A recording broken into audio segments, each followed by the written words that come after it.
mother and her young son are pulled over on what should have been a normal school morning. But nothing about this traffic stop is normal. The officer doesn't ask questions. He doesn't give reasons. He just reaches for his gun. Calm and collected, the woman tries to protect her son while holding her ground. What the officer doesn't know is that the woman he's threatening isn't just another civilian.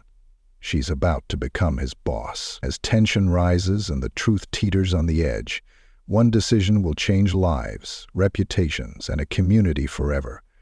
How will this confrontation end when the power dynamic flips without warning?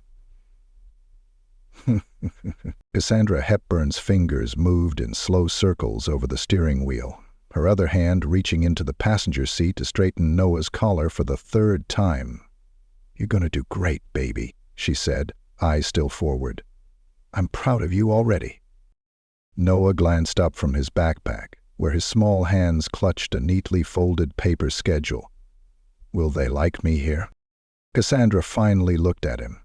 His hair was freshly cut, his new school uniform pressed just the way he liked it, not too tight, not too crisp.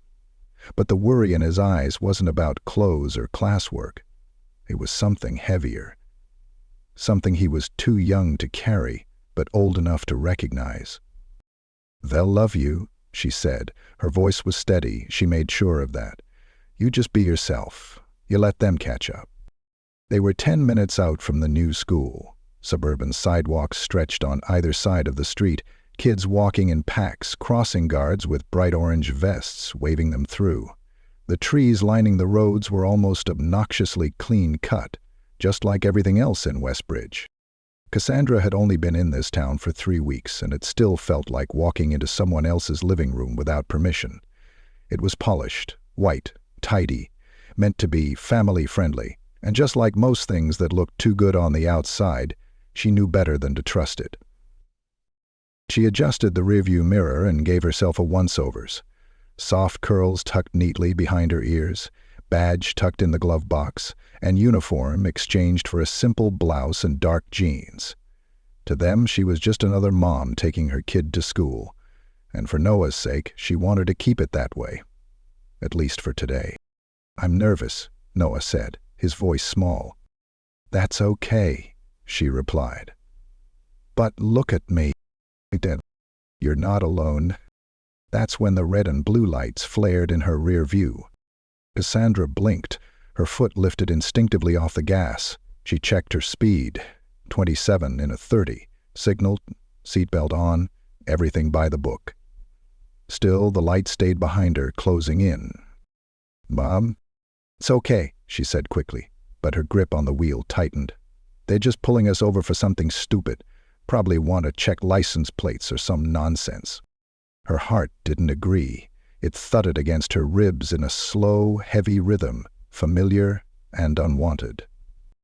She pulled over smoothly, guiding the car to the shoulder just in front of a small park.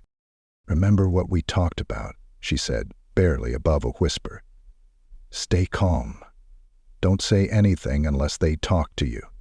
Keep your hands where they can see them, okay?" Noah nodded, eyes wide, sliding his backpack off his lap and pressing his palms flat against his thighs. Behind them, 2 car doors opened. The first officer out was tall, stocky, white, and wore the kind of scowl that seemed permanent. He adjusted his belt like it meant something.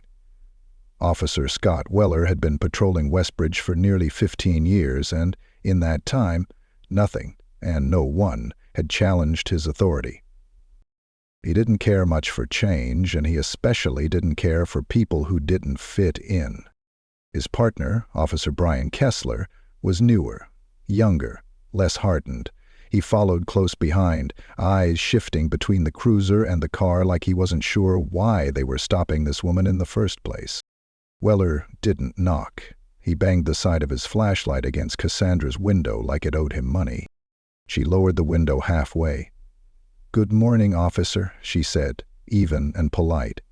"Is there a problem?" Weller didn't respond right away. He just stared at her, then glanced at Noah. "License and registration," he barked. "Can you tell me why I've been stopped?" "License and registration," he repeated, slower this time, like she didn't understand English. Cassandra opened the glove box with her left hand, moved with practiced calm. She handed over both documents. Everything should be current. Proper confidentiality. Weller snatched them without looking. He kept his eyes on her. "You live around here?" "What brings you to this neighborhood?" "I was taking my son to school." "You visiting someone?" Brian Kessler hovered near the passenger window, fidgeting with his radio. Noah turned his head slightly but didn't move. Weller leaned in closer. "Where exactly do you work, Ms. Hepburn?" Cassandra gave a tight smile. "I'm employed by the county." Weller arched an eyebrow. "Doing what?" "Administration." He stood up straight. "I'll be right back." As he walked back to the cruiser, Brian lingered, eyes flicking toward Noah. "Is he okay?" he asked. Cassandra turned. "He's fine." Kessler nodded, unsure, and walked back to join his partner. Inside the car, Noah's lip trembled. "Why is he being like that?" "Because he thinks he can." "Did we do something wrong?" "No, baby, we didn't." Back of the cruiser, Weller was talking fast. "Something's off," he muttered. "I don't like her attitude."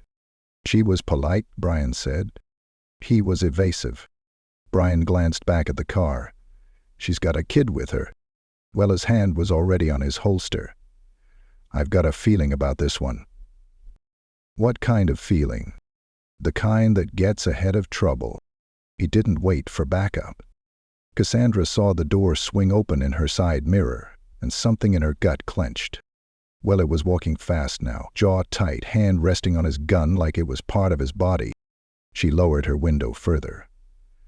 "Is there something wrong with my documents, officer?" "You didn't answer my question about your job," Weller said. "I did," she replied. "You been smart with me," answered truthfully. Weller's hand shifted on his belt. "Step out of the vehicle." "Is there a reason for that request?" "You're obstructing." Noah gasped. "Mom!" "Quiet, Noah," she said gently. Weller leaned in closer. "Get out now." She didn't move. And that's when he drew his gun. It happened in a blink. The metallic scrape of the holster. The black barrel angled through the open window. "Hands where I can see them," Noah screamed. Cassandra didn't flinch. "Officer, you are pointing a weapon at a civilian with a child in the car. I am complying. My hands are visible." Brian shouted from the cruiser, "Scott, stand down." Weller's arm didn't budge. "Get out of the car! Now!" Noah was crying now, shoulders shaking. "Please," Cassandra said, her voice still measured. "You're frightening my son." A crowd had begun to gather near the sidewalk. Phones were out. A crossing guard nearby had stopped waving kids and was now running toward the scene. From a distance, someone was yelling. A radio squawked. More sirens. But Weller didn't hear any of it. His eyes were locked on Cassandra's, and hers never wavered. In that moment, she wasn't angry. She wasn't loud. She didn't need to be. She was still, demanding, unapologetic. A woman who had done this dance too many times. But this time, she wasn't just any woman. And soon, Weller would learn exactly who he was pointing that gun at. The woman who would soon have the power to end his career. And he had no idea.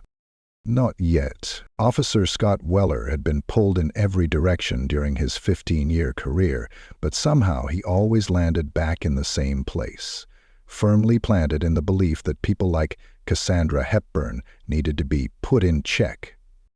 He wasn't the loudest guy at the precinct, but everyone knew what he stood for. He called it gut instinct. The department called it tenured experience. And what it really was, what no one dared say out loud, was unfiltered bias dressed up as authority. Standing beside the car now, weapon drawn, he told himself this wasn't about race. This was about control, about obedience. She wasn't obeying fast enough, and that made her dangerous. She hadn't raised her voice, hadn't moved a muscle, and still, she was a threat. Brian Kessler had only been on the job for 8 months. Still green, still shaky around tense scenes, but not so green that he didn't know something was wrong. His training officer had skipped every step they were taught. No verbal warning, no call for backup, no attempt to de-escalate. And now there was a gun aimed at a mother, in front of her crying son. "Scott, put the gun down," Brian shouted again, this time louder, stepping forward. "He's resisting," Weller snapped. "She's not moving. Her hands are on the wheel. She's being uncooperative. She's sitting still." But Scott didn't lower the weapon. Instead, he motioned with the gun. "Out of the car, driver's side, now." Cassandra's eyes never blinked. "I will not step out while a weapon is pointed at me," she said calmly. "I am not resisting. I'm exercising my right to not be unlawfully detained." Noah whimpered. "Mom, please." Cassandra reached for his hand with her right, slow and deliberate. "Everything's gonna be fine, sweetheart," she whispered. "You stay still, eyes forward." More bystanders had stopped. One of them, a high school teacher named Deshaun Clark, had already started filming. His phone was angled steadily at the scene, voice tight as he narrated. "Unarmed black woman, pulled over, officer has his gun out. She's got a kid in the car. She's not moving. This is Westbridge, y'all." Another mother nearby, white, pushing a stroller, looked between the scene and her child with growing discomfort. Back in the car, Cassandra shifted her voice just slightly so only Noah could hear her. "Remember what I told you about people who yell? They're usually the ones who feel the smallest inside," Noah whispered, eyes still wide. She gave his hand a tiny squeeze. Officer Weller's lip curled. He didn't like being ignored, especially not when his gun was drawn. He reached forward with his free hand and slapped the top of the car. "Out, now!" Cassandra didn't flinch. She turned her eyes toward the rear of the car, where a second police cruiser was now speeding into view, sirens off, lights flashing. Finally, the new cruiser screeched to a halt just ahead of the scene, and from the driver's side emerged Chief Raymond Owens, still in uniform, his badge prominent on his chest. He took one look at the gun drawn and barked, "Weller, what the hell is going on here?" Scott stiffened, arm frozen mid-command. "Put your weapon away," Owens shouted. "But no." Reluctantly, Weller reholstered his gun. It didn't slide in as smoothly this time. Cassandra exhaled for the first time in minutes, hands still on the wheel. Noah finally let out a breath that sounded like it had been trapped in his chest since birth. Owen stormed toward the vehicle, his eyes flicking between Scott, Brian, and the growing group of onlookers. Brian stepped back, silently thankful. The chief approached Cassandra's window, his expression caught between frustration and horror. "Ma'am," he began carefully, "are you all right?" Cassandra kept her eyes on him. "My son is shaken. I have done nothing to warrant a firearm being drawn on me." "I understand," Owens said. "Would you step out of the car, please? You're safe now." She studied his face, measured the sincerity there, then nodded. With slow, calculated movements, she unbuckled her seatbelt and opened the door. Her shoes hit the pavement softly. Noah stayed inside, frozen, staring at the steering wheel like it was the only safe thing in his world. Owens extended a hand, not to help, but to offer a private space. "Can we speak over here?" Cassandra gave him one firm nod and walked a few feet away, her back straight, the eyes of the neighborhood burning into her spine. Owens cleared his throat. "I didn't think this would happen. Not like this. I specifically told you I wanted to ease into this position," she said. "No press, no photo ops, no patrol announcements. I asked for discretion, Ray." "I know," And now your officer has a video of him pointing a weapon at your new police captain in front of her son? Owens's mouth pressed into a thin line. I'm handling it. No, you're not, Cassandra said, because that man still thinks he was justified. And the rookie, he's too afraid to speak up. I'll deal with both. You'd better. From the corner of her eye, she noticed Kessler pacing nervously, still keeping an eye on Noah, and Weller, arms crossed now, jaw clenched, glaring into the middle distance as if the sky had personally insulted him. Cassandra turned. I want to talk to him. To Scott? Owens blinked. Yes. Ray hesitated. Are you sure? She nodded once. Let's make this real for him. Owens waved Scott over.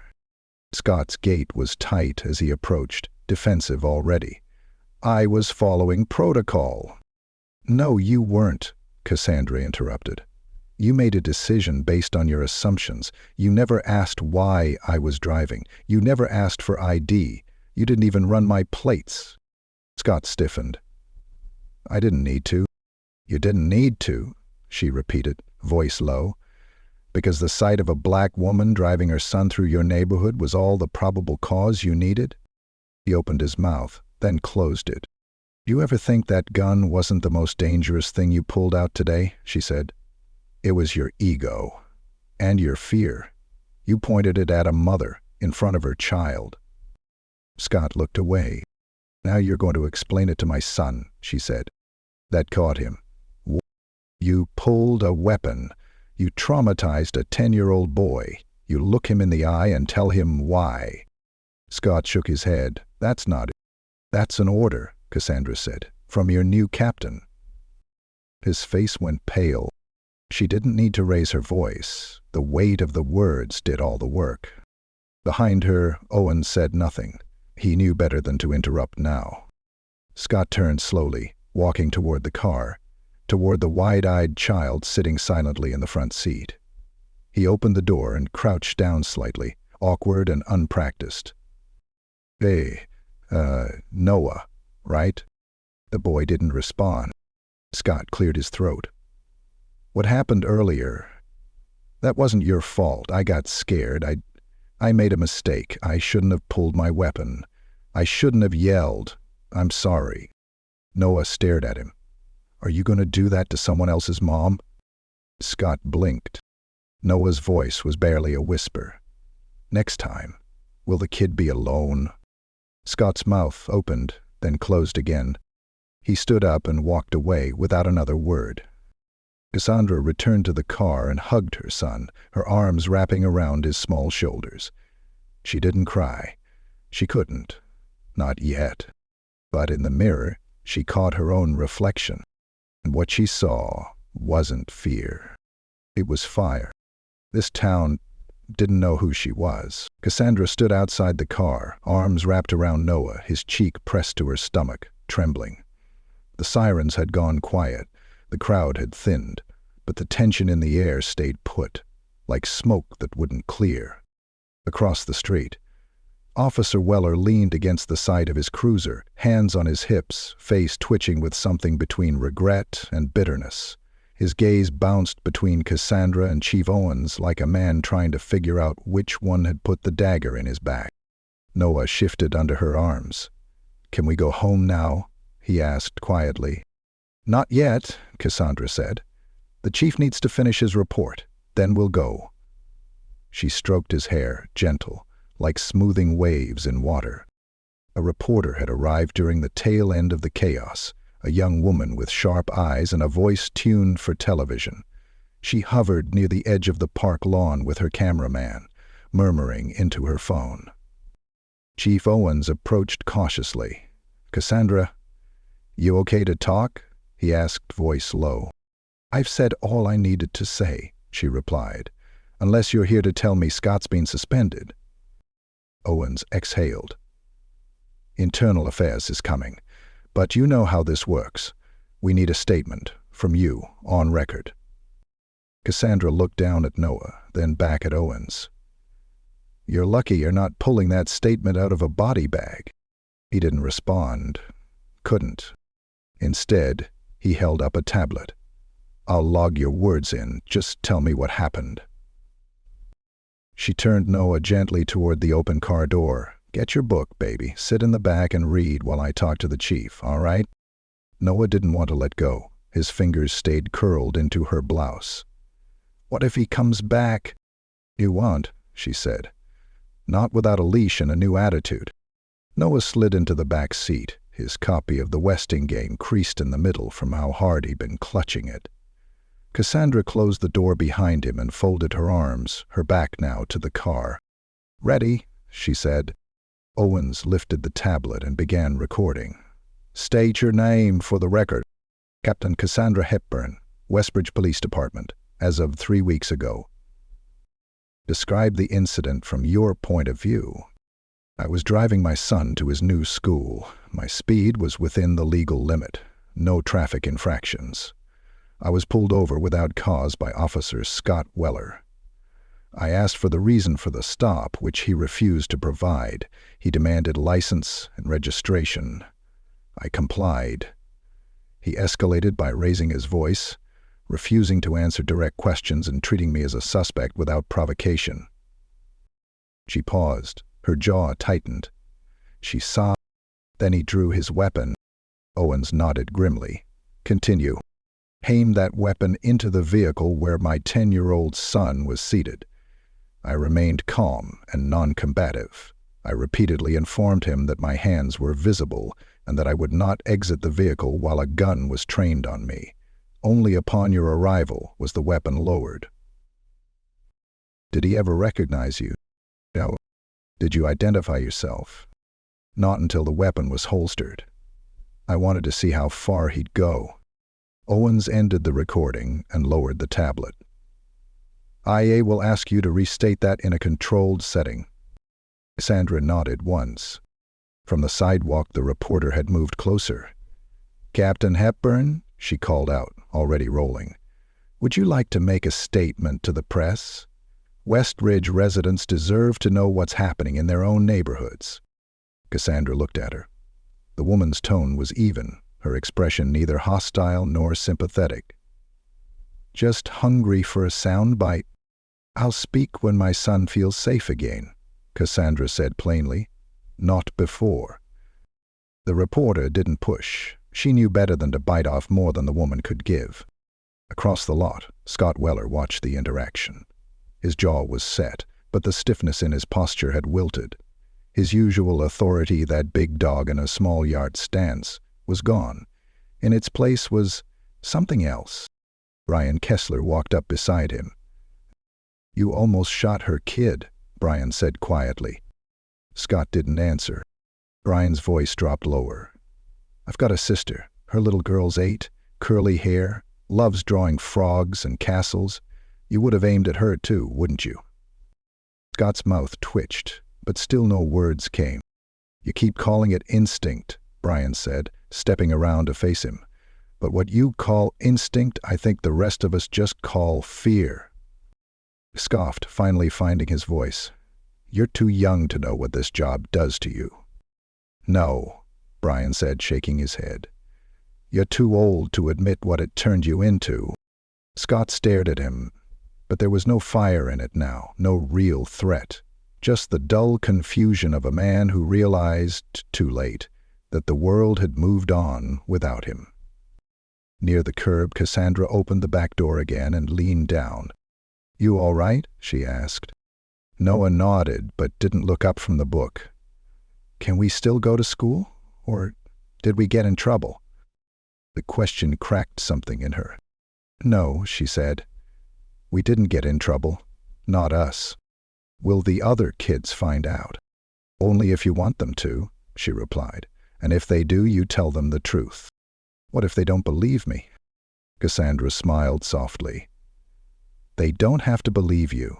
They just have to respect you." Noah took a moment. Then, "You're brave, Mom."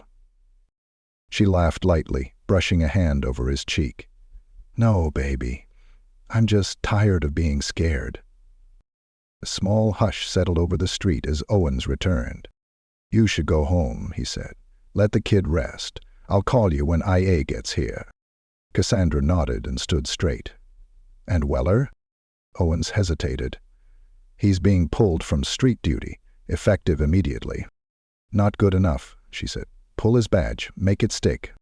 And finally, "No. Don't try. Do it."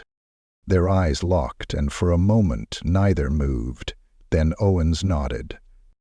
Back in the car, Cassandra took her seat, adjusted the mirror, and glanced over her shoulder at Noah, who had already gone back to reading. She started the engine. The radio crackled to life. "Unit 4, we've got a 1057 on Melrose in York, possible hit and run. White sedan. Witnesses on site." Cassandra reached to switch it off, but paused. Her fingers hovered over the dial. That voice. That was dispatch. Familiar. Routine. But nothing felt routine anymore. She turned the radio off anyway.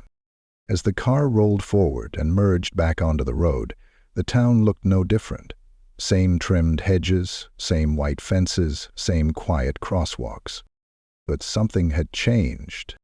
Nothing broke wide open at that curve. And while Cassandra might have driven away, the ripple she left behind was just beginning to spread. They weren't done with her. 3 hours later, the walls of the Westbridge Police Department felt smaller than ever. Cassandra stood in the briefing room wearing her uniform for the first time since the incident. She had intended to delay the announcement of her promotion, ease in slowly, quietly. She wanted time to assess the town, its culture, the department's tone. But now that Scott Weller had forced her hand, the veil was off. No more shadows, no more waiting. The room buzzed with hushed conversation. Some officers whispered at the back, others avoided eye contact entirely. A few, very few, nodded in acknowledgement. Cassandra didn't expect applause. She didn't want it. She wanted eyes up and ears open. She wanted truth in the light, even if it made them squint. Sheriff Lena Hobbs entered first, tall and confident, her silver badge gleaming against her dark green uniform. She didn't speak right away. She walked past every row, slowly, making sure each officer felt her presence settle in before she took her seat beside Cassandra. Then came Chief Owens, hands folded behind his back, jaw tight. He stepped to the front and cleared his throat. "This department made an error this morning," he began, "a serious one. A civilian was endangered, a child was traumatized, and our procedures were not followed." Murmurs rose behind him, some defensive, some curious. Owens held up a hand. "Let me be clear, this is not open for debate. This department is accountable for every badge, every uniform, and every action taken in our name." He turned and gestured toward Cassandra. "Captain Cassandra Hepburn was appointed to this command 3 weeks ago. Many of you weren't informed immediately. That was my call, to allow a transition without disruption. That discretion has now cost us more than I intended." A long silence followed. Then, quietly, Owens stepped aside. Cassandra took one step forward. She met their eyes. All of them. The rookies. The veterans. The ones with worn-down nameplates, and the ones who'd already written her off before hearing her speak. "My name is Captain Cassandra Hepburn," she said. "You may not have known me before today, but you do now." Her voice was calm, but every syllable had weight, no softness, no flinching. "This morning I was pulled over while driving my 10-year-old son to school. I was treated like a suspect. I was ordered out of my car without cause, and I had a weapon pointed at me. And my child," he could hear a paper drop. "I followed every order, answered every question, complied with every unreasonable demand. I did so not just because I'm a mother or a citizen, but because I knew this department would need to see itself in a mirror, and I wanted that mirror to be clean, unclouded." Someone coughed quietly in the back. A chair creaked. No one spoke. "You think this job gives you power, but it doesn't. It gives you responsibility," Cassandra continued. Power is easy, it's loud, it's a flashlight in the eyes. But responsibility, that's the badge. That's the quiet part. The part people forget until it's too late. She let her eyes land on a familiar face. Officer Weller, seated at the end of the second row, his jaw clenched, arms folded. He didn't look away. Officer Weller drew his weapon on me without threat, she said plainly, and when he did, he told my son, without words, that his life mattered less, that his fear was unimportant, that his mother was a problem to be neutralized, not a person to be respected. Weller's face stayed neutral, but the tips of his ears turned red. Cassandra kept going. Let me be clear, this isn't about one man, one incident, or one apology. This is about a culture, a mindset that says fear is a justification instead of a warning, that says instinct is more important than process, that says blackness equals threat. The room shifted then. You could feel it. A tension snapping, not from her, but from within them, a discomfort that had nowhere left to hide. She glanced at Sheriff Hobbs, who gave a firm nod. "You don't have to like me," Cassandra said. "You don't have to cheer when I walk in, but you will know what I stand for, and you will know that every time I put this uniform on, it's not for your comfort, it's for the safety of the people we swore to protect. All of them." Another pause. Then her tone softened slightly, but it lost none of its edge. "If you joined this job to feel bigger than someone else, to hold a weapon and feel important, to fill the quiet parts of yourself with control, you're in the wrong building. Turn in your badge." Her eyes swept the room. "Otherwise, get ready to work." The silence broke. Subtly, chairs adjusted. A throat cleared, a few heads nodded, slow and unsure. Then someone stood. Ryan Kessler. He didn't speak, just stood and kept his eyes forward. Cassandra nodded once. Sheriff Hobbs stood next, then two more, then another. A slow ripple. Not applause, not cheers, but something stronger, something quieter. The kind of silence that means something is beginning. The silence that means something is beginning. After the meeting, Cassandra returned to her office. It was small, barely furnished, a desk, a file cabinet, and a corkboard with pushpins, but no notes. She hadn't claimed the space yet. She didn't like to mark territory until it was earned. But today had changed that. Lena Hobbs joined her inside, closing the door gently behind her. "You know," Hobbs said, "I once stood in front of a room just like that. Same tension, different state, and I thought to myself, they're never gonna follow me." "What changed?" Cassandra asked. "I stopped caring," Hobbs replied, "and they followed anyway." Cassandra sat behind the desk for the first time. It felt foreign still, but her weight belonged there now. "I don't want their fear," she said. "I want their clarity." Hobbs chuckled. "You're gonna rattle every bone in this place." "Good," Cassandra replied. There was a knock at the door. It opened to reveal Chief Owens, holding a plain envelope. "Internal Affairs just sent confirmation," he said. "Weller's been relieved of duty pending full investigation. They want your formal report by Friday." Cassandra took the envelope and nodded. Owens didn't leave. He lingered in the doorway, awkward. "You know, I never imagined your first day like this." "Neither did I. I should have done more," he said. "Sooner." She met his eyes. "Yes, you should have." Owens nodded, accepting the blow. Then he left, the door closing with a soft click. Alone again, Cassandra stared at the folder in her hands. It wasn't heavy, but the meaning inside was. Suspension, review, repercussions. But that wasn't the end goal. Accountability wasn't justice. It was only the beginning. And as she opened her laptop to begin her official report, the cursor blinked at the top of a blank page. Waiting. But not for long. The video hit 2 million views by sunset. It had started with Deshaun Clark's phone recording, a shaky clip of Officer Scott Weller pointing a loaded weapon into Cassandra Hepburn's car, her voice calm, her hands visible, and Noah's scream slicing through the noise like glass shattering on concrete. From there, the footage spread like wildfire: Facebook, Twitter, the local news, and eventually national outlets. Hashtags followed: Justice for Noah, Captain Hepburn, not just another stop. Westbridge, once a town known for its manicured lawns and polite denial, was suddenly in the eye of a storm it could no longer ignore. By the next morning, a crowd of protesters had gathered outside the police department.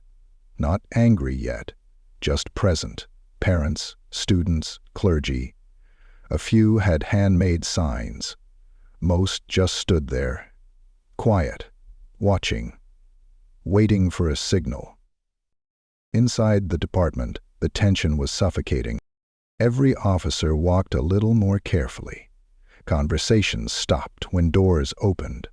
Some whispered about Cassandra behind closed locker doors, as if her authority hadn't already been sealed by the governor's appointment. Others watched her walk through the hallways like she was a ghost in a new house. But Cassandra didn't flinch. She arrived early, stayed late, read every internal file. She met with victims who had long since stopped believing anyone was listening. She scheduled meetings with the city council and pulled records on every use-of-force complaint filed in the last decade. What she found wasn't shocking, but it was worse than expected. Most complaints had been informally resolved. Many were never followed up. A handful had vanished altogether. One name appeared again and again: Officer Scott Weller. That afternoon, Cassandra sat in a meeting with Sheriff Hobbs and Chief Owens, her jaw clenched as she laid the files on the table. "This isn't just about me," she said. "This is a pattern, a culture of silence, and now it's on display." Owens looked down at the paperwork, then up at her. "These are going to make people nervous." "They should be," she said. Sheriff Hobbs leaned in. "What are you thinking?" "I'm thinking we hold a town hall. Public, transparent. I speak, they ask questions. We open the records. No more hiding behind policy, no more smiling behind closed doors." "You're going to draw heat," Owens warned. "I'd rather burn than bend." The town hall was scheduled for Thursday. By then the protests had grown. What started as a dozen people had become nearly 100. They gathered peacefully in front of City Hall, holding candles at night, chanting during the day. Students wore T-shirts with Cassandra's name printed in bold letters. Someone painted a mural on the sidewalk just outside the police building. Noah's face, wide-eyed beneath the words, "He deserves to grow up." Noah saw it from the car one morning, sitting in the back seat on the way to school. He stared out the window in silence. "You okay, baby?" Cassandra asked. He nodded slowly. "Why are they painting me?" "Because you're part of something big now," she said. "I didn't do anything," he whispered. "You survived," she said. "Sometimes that's more than enough." On Thursday, the town hall filled beyond capacity. The community center had folding chairs lined in rows, microphones set up at the front, and 2 large projection screens displaying the title, Westbridge Police and Community Accountability Forum. Cassandra entered through the side door, dressed in full uniform. Her badge gleamed under the fluorescent lights. She didn't wear a gun, not tonight. She walked onto the stage, to a quiet wave of murmurs, and stood behind the podium, eyes scanning the room. It wasn't just black families or outraged students. There were white parents, retirees, business owners. Even a few off-duty officers sat in the back, arms crossed, expressions unreadable. She cleared her throat. "My name is Cassandra Hepburn," she began, "and I am your police captain." No applause, no gasps, just a room listening. "Last week, I was pulled over on the way to drop my son off at school. A weapon was drawn. I was treated as a threat. I complied. I survived. But that is not where the story ends. It's where it begins. She reached for the file beside her and lifted it slightly. This department has failed you, over and over again, not just in the way I was treated, but in the way so many complaints have been ignored, dismissed, or erased. I have the files, I have the dates, and I intend to do something about it. A ripple moved through the audience. I didn't come here to make enemies, Cassandra continued. I came here to serve. But service without truth is just theater, and we've all had enough of that. A man from the third row stood, middle-aged, flannel shirt, deeply furrowed brow. Are you saying every cop in this department is dirty? No, Cassandra replied, but I am saying every one of them operates inside a system that's broken, and pretending it's fine doesn't fix anything. A young woman in a hijab raised her hand. Will Officer Weller be fired? Cassandra didn't hesitate. The investigation is underway. I cannot legally terminate someone under civil service protections without due process, but I will say this. If it were up to me alone, he wouldn't wear the badge another day. Another hand. What about your son? Cassandra blinked. What about him? How's he doing? That one made her pause. He's scared, she said honestly. But he's also strong, and he's watching, just like all of our kids are. The room fell into silence again, but it was different this time. Not tense, not skeptical. It was respect. Afterward, people approached her one by one, shaking her hand, thanking her, telling her stories of their own stops, their own traumas, their own fear of calling for help. One woman broke down mid-sentence, and Cassandra held her in a quiet embrace as cameras flashed from the side. Outside the center, reporters stood in clusters, microphones raised, hoping for a quote. But Cassandra walked past them without a word, her eyes set on the darkening sky.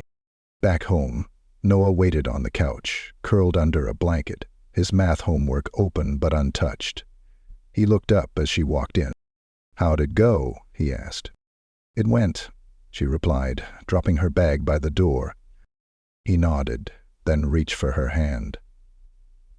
I saw the video again at school. They keep watching it, even the teachers. Cassandra sat beside him. And how do you feel about that?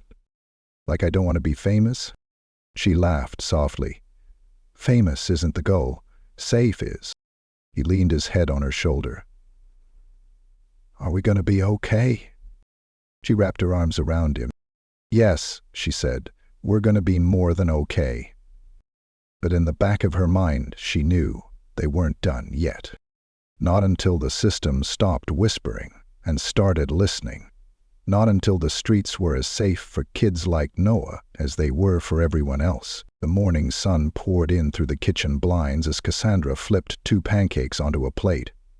Noah sat at the table, humming quietly while scribbling in a sketchbook, the tip of his tongue poking out between his lips as he focused on getting the lines just right. It was Friday. No cameras, no questions, no meetings or press briefings, just breakfast. And peace. She slid the plate in front of him, ruffled his curls, and sat across the table with a fresh cup of coffee.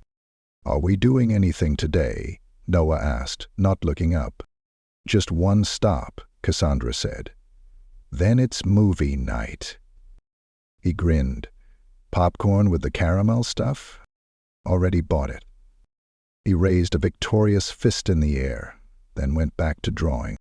Cassandra's phone buzzed on the counter, but she let it go to voicemail. This morning wasn't for them. It was for her son, for pancakes, for quiet. By noon, she was back in uniform. But this time, it felt different. For weeks now, she'd been operating on instinct, on principle, on necessity, fighting battles in public, behind closed doors, on the record, and in whispers. Today, she would do one final thing. Not as a formality, but as a promise. When she arrived at the department, the lobby was busier than usual. Community members had started treating the building less like a fortress and more like a space to be reclaimed. A young woman sat in the corner filling out a complaint form while holding a toddler on her lap. An elderly man asked the receptionist for help reading a court date reminder. Change didn't always roar. Sometimes it murmured.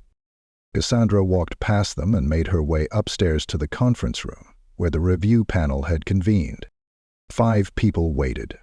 1 representative from the mayor's office, a union rep, an attorney from Internal Affairs, Chief Owens, and Sheriff Hobbs, who sat at the end of the table with a notepad in front of her but hadn't written a word.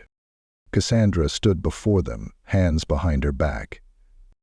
The IA attorney adjusted her glasses. "Captain Hepburn, thank you for coming in.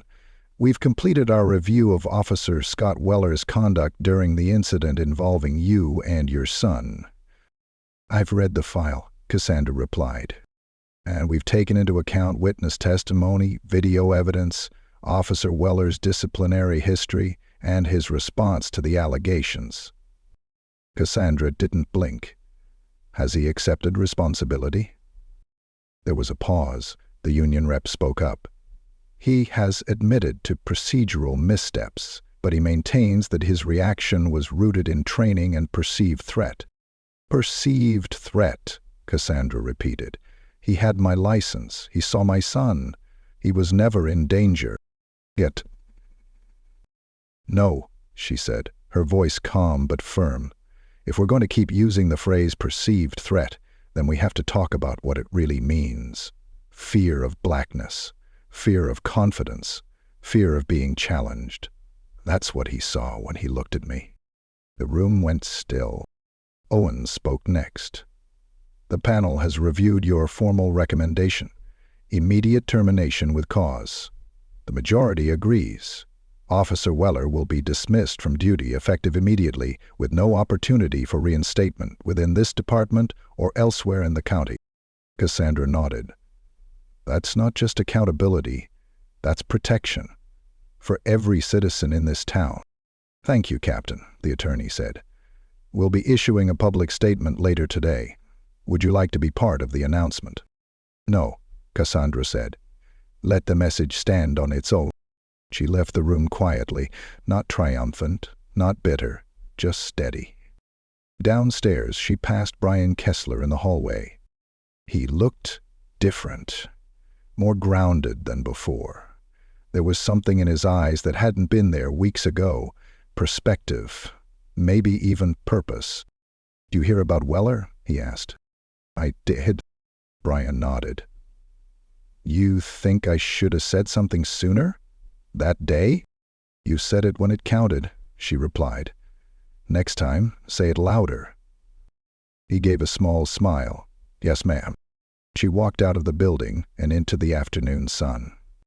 That night, she and Noah curled up on the couch with bowls of popcorn, caramel drizzle clinging to their fingers. The opening credits of The Iron Giant rolled across the screen, and Noah leaned his head against her shoulder. "Mom," he said around a mouthful of popcorn. "Is everything back to normal now?" She thought about that. About the hearings, the stories, the calls from people she didn't even know. Parents thanking her. Teenagers emailing her about how they wanted to be cops one day because of her. "No," she said finally. "But it's better." Noah nodded slowly. "Okay." A few minutes later, he was asleep. She watched the movie, her arm wrapped around his small frame, and thought about the next day, and the one after that. Change wouldn't come all at once, but it had started, and this time it wasn't going to stop. The town of Westbridge had seen what silence could cost. Now they were learning what truth could build. And Cassandra? She wasn't just surviving anymore.